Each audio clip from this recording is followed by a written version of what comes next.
Hi, today I'm out here in the soccer field and I would like to talk to you about an issue that sometimes comes up with parents that are going through a separation that involves children. And that is who gets to attend at what extracurricular activities.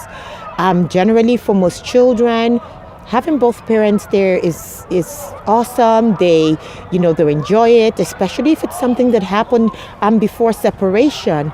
They definitely would want both parents to experience that with them even after the separation. However, in some cases that's not always practical because it's such a high conflict case and the parties are not able to conduct themselves in such a way that deflects from the conflict.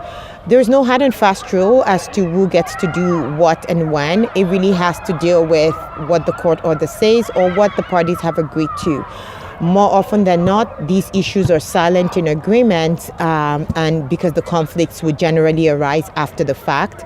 My advice to you, if that does arise, you may want to either involve the services of a mediator or even maybe between counsel. And if it's in litigation, it's something that you may be able to raise with the judge to talk about a schedule for attending extracurricular activities.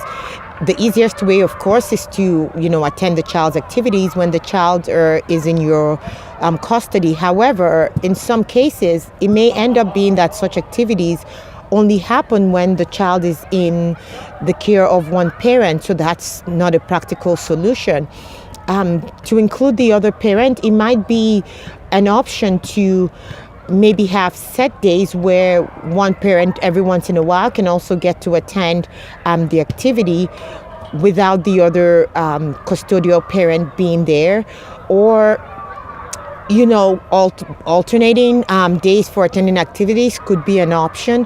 At the end of the day, what matters is what's in the best interest of the child. And if it's found that, attending these activities would be in the best interest of the child, it's just a question of designing a schedule for both parents to be able to participate in the child's extracurricular activities in a way that minimizes the conflict between them. And it would really depend on the parties being open and trying to creatively work together. If, of course, it turns out that it's not in the best interest of the child, that, one parent should be attending, then, of course, in such cases, it would be appropriate to get into some sort of agreement or an order stating exactly that party is precluded from attending the activities. So I wish you all luck. I hope, parties would be able to come up with agreements that work in the best interest of the child. And remember that, as always, anything that has to do with custody and access has to be viewed from the eyes of the best interests of the child and not what's best for the parent. And that includes being able to attend at children's extracurricular activities.